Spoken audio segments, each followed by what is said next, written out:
Bonjour, Michel Barnier est mon invité dans de Merhaba, Global Conversations. Conversation'ın Je bu suis bölümünde ravi konuğum d'avoir Michel sur le plateau Barnier. d'Euronews Fransa'nın un eski Savoyard, bakanlarından, un eski Avrupa ancien Komiseri ve ministre Avrupa Birliği français, ile Birleşik un ancien Krallık arasında commissaire européen yürütülen et Brexit surtout sürecinin le baş négociateur müzakerecisini en Euronews'da chef du ağırlıyoruz. Brexit Kendisi avec ekibiyle le birlikte tüm Royaume-Uni, zorluklara rağmen Birleşik un Krallık'la homme qui a tarihi réussi boşanma avec son anlaşmasında équipe başarılı bir vaille que müzakere vaille à yürüttü. négocier un accord historique, un accord de divorce avec le Michel Royaume-Uni. Barnier, hoş Bonjour geldiniz. Michel Barnier. Merhaba. Vous avez écrit un journal de bord pour raconter Bir ces anlaşmaya varmak için 1600 İngiliz jours de muhataplarınızla marchandage, yaptığınız de 1600 tout günlük pazarlığın inişli çıkışlı hikayesini ve verdiğiniz mücadeleyi anlatan bir günlük kaleme aldınız. Müzakerelerin ardından 6 ay geçti. Şimdi tüm bu süreci tek bir kelimeyle anlatacak olsaydınız bu kelime ne olurdu? Vazgeçme mi, rahatlama mı, endişe mi, bezginlik mi? Le soulagement, l'inquiétude, l'écœurement. 6 ay sonra bu müzakereleri nasıl tanımlardım? Ben azim ve saygı derdim. Ardından da ihtiyat. Çünkü hayata geçirilirse, riayet edilirse bu anlaşmanın bir önemi olacak. Değer kazanacak. Bundan sonra ilişkilerin nasıl olacağını belirleyen ikinci anlaşmada özellikle balıkçılık konusuyla ilgili endişelerimiz var. Bir de İngilizlerin mesafeli durduğu İrlanda meselesi. Alors vous dressez quand même entre les lignes une galerie de portraits. Kitabınızda muhataplarınızın çok da hoş olmayan portrelerini çiziyorsunuz. Okuyan bazen size söylenen yalanlardan bezdiğiniz izlenimini çıkarıyor. Sanki hafife alınmalardan, sorulardan kaçmanın yollarını bulmalarından rahatsız olmuşsunuz gibi.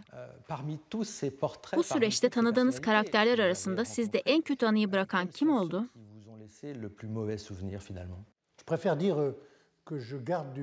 Sayın May'in Avrupa danışmanı olan Ollie Robbins'e çok saygı duyuyorum. Aynı şekilde Theresa May'e de saygı duyuyorum. Kendisi çok cesur ve azimliydi. Çizdiğim portrelerle ilgili bu kadarını söylemekle yetineyim. Size de kitabı okumak için bir fırsat sunmuş olayım.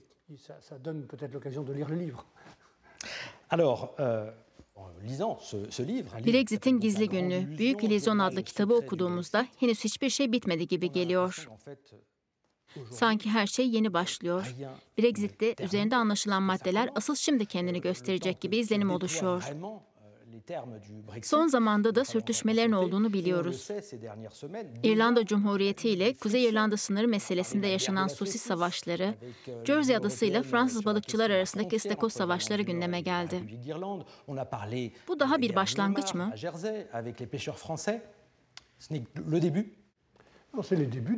Avrupa Birliği'nden ayrılmak isteyen bir ülkeyle yeni ilişkilerin başlangıcındayız. Ayrılan taraf biz değiliz. Avrupa Birliği'nden ayrılmak isteyenler, tek pazardan çıkmak isteyenler onlardı. Bunun da Birleşik Krallık tarafında enine boyuna hesaplanmayan ya da en azından ayrıntılı bir şekilde konuşulmayan çok farklı sonuçları oldu. Onların niyetini anlamakta zorluk çektiğim bazı durumlar olsa da, bu büyük ülkenin attığı imzaya saygı duyacağından eminim. Çünkü Avrupa Birliği ile 450 milyon tüketicinin olduğu bir pazarla iyi ilişkiler korumak İngilizler için çok önemli. Eğer attıkları imzayı sorgulayacaklarsa bu bizim ihtiyaç duyduğumuz güveni sarsar. Balıkçılardan bahsettiniz. Günlüğü okuyunca Brexit'te en ağır faturayı ödeyen tarafın Avrupalı balıkçılar olduğu kanısına varıyoruz. Bu doğru mu? Cornwall'da ya da İskoçya'daki balıkçılara sorsanız, bu anlaşmanın onlar için çok kötü olduğunu söylerler. Bana göre gayet dengeli bir anlaşma. Bizim yararımıza olamaz. Çünkü onlar zaten her şeyi geri alabilirdi. Eğer ticaret anlaşması olmasaydı, müzakerelerden bir sonuç çıkmasaydı, tüm suları geri alıp bizi dışlayabilirlerdi. Biz bundan kaçındık. İdeal olmayan ama doğru olan bir anlaşma yaptık diyelim. Ve şimdi de ihtiyatla bu anlaşmayı hayata geçirmeliyiz. Müzakerelerde İrlanda Cumhuriyeti ile Kuzey İrlanda arasındaki sınır, tartışmanın ana maddelerinden biriydi. Şiddetin uzak olmadığını bildiğimiz halde, sizin ve Londra'daki ekibin el sıkıştığı bu anlaşmanın uzun vadede uygulanabilir olduğunu düşünüyor musunuz? Bildiğiniz gibi son aylarda, son haftalarda Kuzey İrlanda'da trajediler yaşandı. Bir patlamada bir gazeteci hayatını kaybetti. İrlanda'nın iki tarafı için bu anlaşma yeterince sağlam mı? D'abord, je rappelle que la frontière dont nous parlons, la limite dont nous parlons, c'est entre le Royaume-Uni, dont l'Irlande... Öncelikle şunu hatırlatalım. Bahsettiğimiz sınır, Birleşik Krallığın bir parçası olan Kuzey İrlanda ve Avrupa Birliği'nin bir üyesi olan İrlanda ile sınırlı değil. Burada Birleşik Krallık ile AB arasındaki sınırdan bahsediyoruz. Sorun da burada. İrlanda adasındaki iki devletin ağır bir geçmişi var. Çok fazla trajedi yaşandı. Son olarak Kuzey İrlanda'da toplumlar arasında çıkan çatışmalar daha önce hatırladığım kadarıyla 4000 can aldı. Sizin de bahsettiğiniz gibi ortada kırılgan bir barış var. İmzaladığımız protokol, Boris Johnson'la adım adım, noktasından virgülüne kadar müzakere edilerek hazırlandı. İmzayı atan Theresa May değil, meclisinden bu anlaşmayı onaylamasını isteyen Boris Johnson'dı. Ardından da İngiliz parlamentosu anlaşmayı onadı. Bu mümkün olan tek anlaşmaydı. Çok karmaşık, çok hassas olabilir ancak uygulanmak zorunda. Tüm ada ekonomisini korumayı amaçlıyor. İki toplum arasında işbirliğini kapsıyor. Sınırda katı kontrollerin yeniden devreye girmesini içermiyor ki bu zaten mümkün değildi. Ve çok daha fazla sorun yaratırdı. Bizim açımızdan, yani Avrupa tarafı içinse pazarımıza giren ürünlerin denetlenmesi anlamına geliyor. Şunu da hatırlatalım. Mesela İngiltere'den Kuzey İrlanda'ya gemiyle gönderilen bir inek aynı ülke içinde, yani Birleşik Krallık sınırları içinde taşınmış oluyor. Daha sonra bu inek Fransa'ya, Almanya'ya ya da Finlandiya'ya, kısaca tek pazara giriyor. Kendi gıda ve sağlık güvenliğimiz için denetimden geçmesi gerekiyor. Biz Boris Johnson'ın kendi imzaladığı anlaşmaya saygı duymasını bekliyoruz. Ne azı ne fazlası. Ne imza attıysa o. Yani Belfast'a ulaşan ürünlerin limanlarda ya da havaalanlarında İngiliz makamlarca bizim de işbirliğimizle Avrupa kurallarına, gümrük ve gıda standartlarına uyarak denetlenmesini istiyoruz. Bunu İrlandalı tüketicilere, Avrupalı tüketicilere, birlik vatandaşlarına borçluyuz. En respectant les règles européennes, le code douanier ou le code sanitaire. İrlanda Cumhuriyeti ile Kuzey İrlanda arasındaki sınır meselesi bir yana, kitabınızın sonunda bu tarihi anlaşmanın Birleşik Krallık'la imzalanan ticaret anlaşmasının getirdiği risklerden de bahsediyorsunuz. Sosyal, finansal ve ekonomik risklerden. Ça promet. Oui, il faut être vigilant, je vous l'ai dit. Nous savions Evet, daha önce de dediğim gibi ihtiyatlı olmalıyız. İngilizlerin Avrupa Birliği'nden ve tek pazardan ayrılarak kendi denetim mekanizmalarına geri dönmek istediğini biliyorduk. Bunu neden istiyorlar? Her şeyi kontrolden geçirerek doğru düzgün yönetebilecekler mi? Yoksa bunu bize karşı bir araç olarak mı kullanacaklar? Sosyal veya çevresel dumpingi asla kabul edemeyiz. Birleşik Krallık, yanı başımızdaki büyük bir ülke. İrlanda'da da ucu bize dokunuyor. Kanada, ABD ya da Japonya ile kıyasladığımızda dünyada en çok ticaret yaptığımız ülke Birleşik Krallık. Aynı pazarda olduğumuz için en çok alışverişi onlarla yapıyoruz. Şunu hatırlatalım. İngiliz ürünlerin %47'si bize ihraç ediliyor. Avrupa Birliği ürünlerinin de %8'i Birleşik Krallığa. Kontrolü tutmak da çıkarlarına. Aynı zamanda düzgün davranmak da onların çıkarına olacaktır. Dumpingten, haksız rekabetten kaçınmalıyız. Düzgün davranıp herkese fırsat eşitliği sunmanın peşinde olmalıyız. Uğrunda çok çabaladığınız ve ihlalleri engelleyecek tedbir maddeleri var değil mi? Umarım kullanmak zorunda kalmayız. Bu tedbirler yeri geldiğinde karşılık verebilmemiz için var. Şu veya bu sektörde gümrük tarifelerini yeniden belirleyebilmemiz için var. Bu tedbirler çapraz askıya alma dediğimiz uygulamayı da kapsıyor. Yani anlaşmanın bir kısmına uyulmadığında diğer kısımların durdurulması, hatta en kötü durumda anlaşmanın tümden askıya alınması gibi. Bence tüm taraflar dikkat kesilmeli. Tüm bu 4 yıl boyunca benim endişem boşanma anlaşmasını bir perspektife oturtabilmekti. Peki bu perspektif neydi? Artık tamamen bağımsız olan Birleşik Krallık'la Avrupa Birliği'nin ortak sorunlarla mücadele edebilmesi. Bunları sayabilirim de. İleride başka salgınlar olacak. Bugün içinde bulunduğumuz durum gibi birlikte hareket edebilmeliyiz. İnsanları etkileyen, hayvanları etkileyen pandemiler olacak. Maalesef yeni koronavirüsler olacak. Finans pazarında her iki kesimini de etkileyecek türbülanslar göreceğiz. Aynı 2008-2009'daki herkesin darbe aldığı o şiddetli kriz gibi. Yine saldırılar olacak. Kontrol etmemiz gereken göç dalgaları yaşayacağız. Özellikle Afrika'daki yoksulluktan kaynaklanan göçler olacak. İklim krizi yaşanacak, yaşıyoruz da. İşbirliği yapmamızın önemi gayet açık ve net. Bu anlaşmayı Avrupa Birliği adına bu ruhla yaptığımı, boşanmayı işbirliğimizi sürdürecek biçimde bir perspektife oturttuğumu umuyorum. Kitabınıza geri dönelim. Bu kitabı okuduğumda kendi kendime adı Avrupa Birliği'nden ayrılma kılavuzu da olabilirmiş dedim. Çok zorlu, çok karmaşık geçen 1600 günün sonunda Birleşik Krallık Avrupa Birliği'nden ayrıldı. Sizce geri kalan 27 ülkenin aynı gemide kalması için o eşik geçildi mi? Yoksa bir gün başkalarının da Avrupa Birliği'nden ayrılmak isteyebileceği sizi endişelendiriyor mu? Başarılı geçen müzakere sürecinden bahsettik. Boşanma deyince ne kadar başarıdan bahsedebiliriz? O da ayrı konu. Çünkü ayrılmalar her zaman olumsuzdur. Her neyse. Ne olursa olsun olumsuz sonuçları en aza indirmek istedik. Başardık çünkü anlaşmak istiyorduk. Aynı şekilde İngilizler de istiyordu. Dolayısıyla Brexit'i hayata geçirdik. Pişman olsak da İngiliz halkının çoğunluğunun 23 Haziran 2016'da aldığı karara saygı duyduk. Bu pazarlıklar çok uzun sürdü. Bana şeffaf olabilmem için tüm olanakları tanıyan Jean-Claude Juncker sayesinde de müzakereler tamamen şeffaf yürütüldü. Kitapta da yazdığım gibi her şeyi konuştuk. Her konuyu tüm birlik üyeleriyle aynı zamanda tartıştık. Bunu 4 yıl boyunca yaptık. Bu da 27 üye ülke arasındaki birlik ve güvenin anahtarı oldu.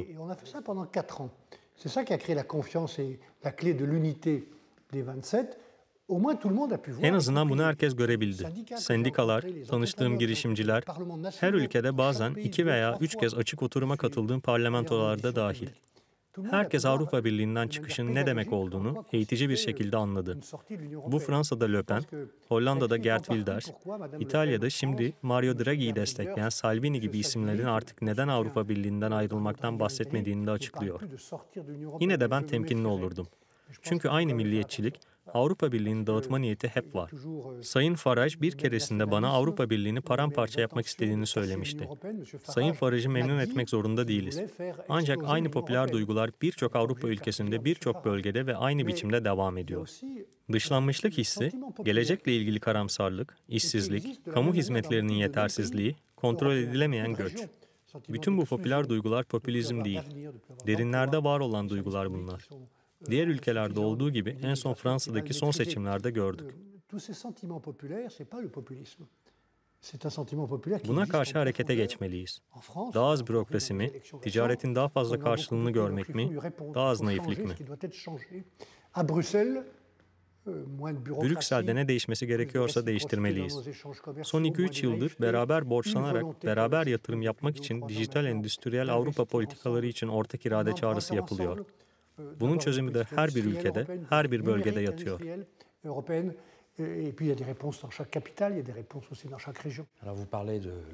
Gelecekten bahsettiniz. Tam da bu dönemde Avrupa'nın Geleceği Konferansı başladı. Avrupa Birliği vatandaşlarıyla istişare diyebileceğimiz bu konferansın büyük değişikliklere yol açabileceğine inanıyor musunuz? Vatandaşlarınızı dinlemek her zaman mühimdir. Birleşik Krallığa bakalım. Oranın vatandaşları ne istedi? Aynı şey diğer ülkelerde de olabilir. Dolayısıyla dikkatli olalım. Ayrıca bu konferansı Avrupa kamuoyunda daha fazla demokrasi için bir fırsat olarak görüyorum. Tabii işe yaradığı sürece.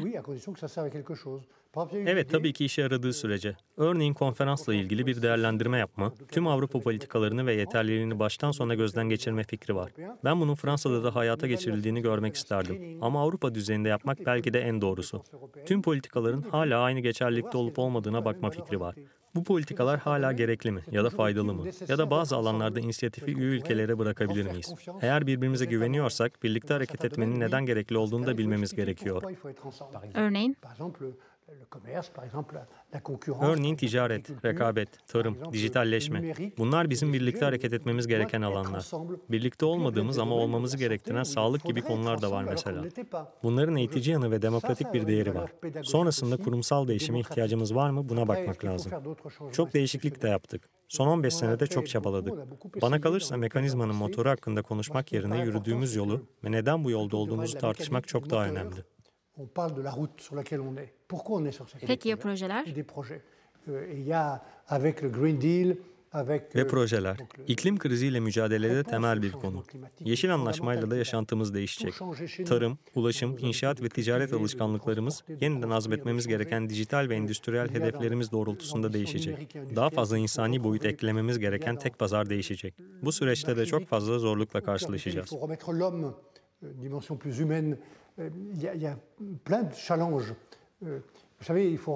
Dünya haritasına olduğu gibi bakmalıyız. Gözlerimizi açıp bakmalıyız. Bu dünyada belki bizden umutlu ama artık bizi beklemeyen güçler, kıta devletleri var.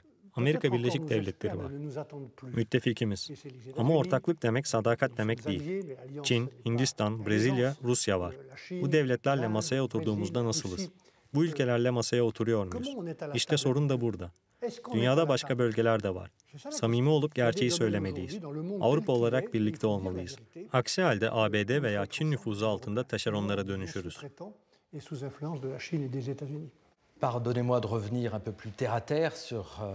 Daha somut bir Avrupa gündemine dönelim.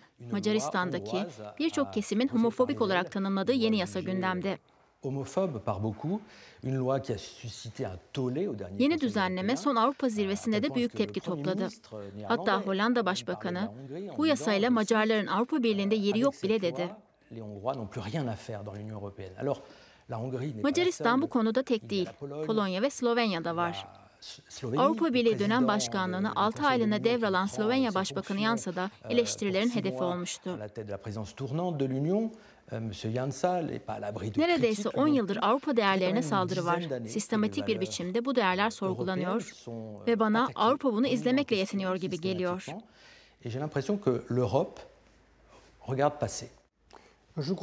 Bence Avrupa olaylara yüz çevirmiş değil. Avrupa Birliği Liderler Zirvesi'ndeki tartışmayı siz söylediniz. Avrupa Sözleşmesi'ne uyulmasını sağlayacak prosedürler var. Bunlardan bir kısmı başlatılmıştır da. Ya da Avrupa Komisyonu tarafından başlatılacaktır. Bu ülkeler bir de Avrupa Birliği'nde olmasaydı ne olurdu diye sormak lazım. AB'nin yasal çerçevesi, standartları, birlikte yaşam kuralları olmasaydı bu durum çok daha vahim olurdu. Prosedürlerin başlatılması, baskı yapılması, herkesin doğru davranması için mücadele verdim. Bence en doğrusu dışlamak yerine diyaloğa devam etmek, baskı uygulamak ve iknaya çalışmak.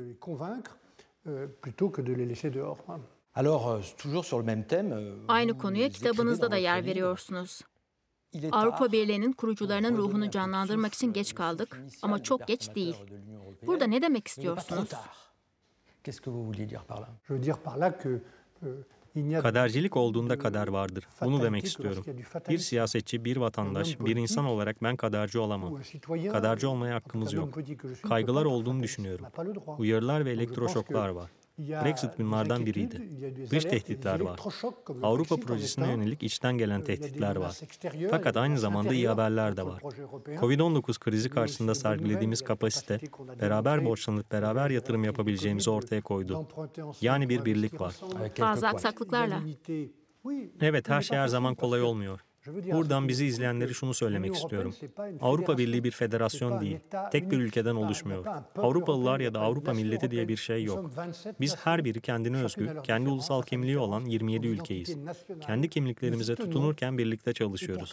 Kısmen de olsa kaderimizi, politikalarımızı ortak noktada belirliyoruz. Kolay değil. Avrupa'nın tek tip olmadan birlikteliği için ödenmesi gereken bedel var. Bu da Avrupa sisteminin karmaşıklığını kabul edebilmemiz. Bunu bizi seyreden herkese anlatmamız gerekiyor. Çok karmaşık ve biz de Euronews'de her gün bunu yapmaya çalışıyoruz. Son sorum. Siz kitabınızı Fransızca son sözle bitiriyorsunuz. Siyasi bir proje sunuyorsunuz. Sorum çok basit. Size daha önce de çok kez bu soru yöneltildi. 10 ay sonra yapılacak Cumhurbaşkanlığı seçimlerinde aday olmak için kendi partinizin ön seçimlerine katılmayı hiç düşündünüz mü? Ce livre a une conclusion qui n'est pas seulement française, elle est celle d'un homme politique fier de l'être, patriote et européen. Bu kitabın son sözü sadece Fransızca değil. Bizi seyredenlere şunu söyleyelim. Bu kitap Avrupalı ve vatansever olmaktan gurur duyan bir politikacının kaleminden çıktı. Bu kitap 1 Ekim'de İngilizce, 15 Eylül'de İspanyolca basılacak. Yunanca ve Rumenca'ya da çevrilecek. Bu tanıklığın, bu hikayenin Avrupa dillerince ya da en azından bir kısmınca okunacak olmasından çok mutluyum. J'ai l'énergie, les idées, l'ambition, Cumhurbaşkanlığı tartışmasında evet ben de olacağım. Ben bir politikacıyım. Enerjim var, fikirlerim var, azimliyim ve faydalı olabileceğimi düşünüyorum. Nerede veya nasıl olacağı ile ilgili henüz ayrıntı veremem.